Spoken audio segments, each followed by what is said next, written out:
শনির সাড়ে সাথী এই শব্দটার মধ্যে মানে কেমন একটা অদ্ভুত যেন মানে কাঁটা রয়েছে, মানে শব্দটা শুনলেই আমরা আতঙ্কিত হয়ে যাই, মানে এইটা হলো মানেই আমার জীবন শেষ। আগে আমার একটা প্রশ্ন, প্রথমত এই যে সাড়ে সাথী, অনেকেই এই শব্দটির সঙ্গে পরিচিত, সাড়ে সাথী কি সবসময় সর্বৈব সমস্যার? না, মেন ব্যাপার হচ্ছে যে কাঁটাযুক্ত না, এটা শনি দেবতা তো নিজে থেকে করেননি, এটা মানুষই তৈরি করেছে কাঁটাযুক্ত।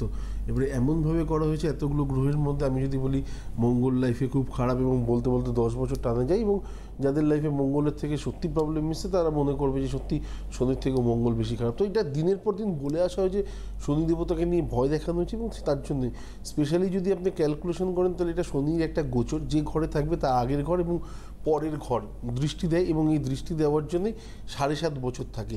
মানে আমি যেখানে বসে রয়েছি তার আগের ঘরেও দৃষ্টি দিচ্ছি, তার আগের ঘরে আগে কাটিয়ে এসেছি 2.5 বছর, মাঝখানে রয়েছি আগের ঘরকেও দেখছি, পাশের ঘরকেও দেখছি 2.5 বছর, এবং লাস্টের ঘরটাকেও দেখবো, সেটা হচ্ছে 7.5 বছর। টোটাল 7.5 মানে হচ্ছে এই 7.5 বছরকে কাটানো। এবং প্রথম কথা হচ্ছে এই 7.5-তে স্পেশালি যে জিনিসগুলো, সেটা হচ্ছে আমরা এই গোচরের মধ্যে দিয়ে যদি না যাই, 30 বছর অন্তর প্রতিটা মানুষের জীবনে একবার করে 7.5 আসে।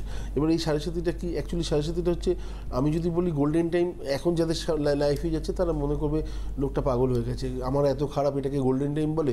ব্যাপারটা সেটা না। আপনি এই মানে গোল্ডেন টাইম বলার মানে হচ্ছে এই খারাপ টাইমে সেই সব মানুষগুলোকে খুব কাছ থেকে চিনবেন যারা আপনার ভালো সময় খুব সাথ দিয়েছে, আপনার হাতে হ্যাঁ বলেছে, এক পাতে বসে খেয়েছেন, কিন্তু আজকে যখন আপনি অরিজিনালি প্রবলেমে পড়েছেন সে হয়তো নেই, কিন্তু অন্য কেউ না কেউ আপনাকে সাহায্য করার জন্য এগিয়ে এসছে, যাকে এতদিন আপনার ভালো লাগতো না, বিশ্বাসও করতেন না।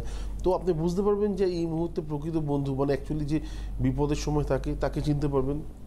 অবস্টাকেলগুলো যদি না থাকতো, ধৈর্য ক্ষমতা, ধৈর্য শক্তি যেগুলো আছে সেগুলো বাড়ার মতো জায়গা যেত না।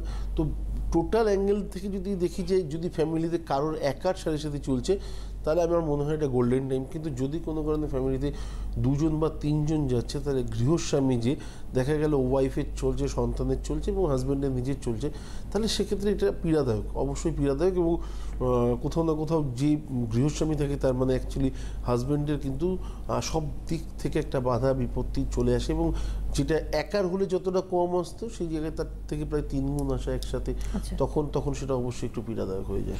এই যে শনিদেব, কারণ আমরা আপনার কাছ থেকেও শুনেছি যে শনি সবসময় ডিনাইড নয়, ডিলে করায় একদম, এবং 7.5 মানে 7.5টা বছর আমাদের কিন্তু এর সাথেই চলতে হবে, আমরা এটা বুঝি। কিন্তু বিষয়টা হচ্ছে আমাদের যে গ্রহগত অবস্থান থাকে এক একটা রাশির ক্ষেত্রে এক এক রকম।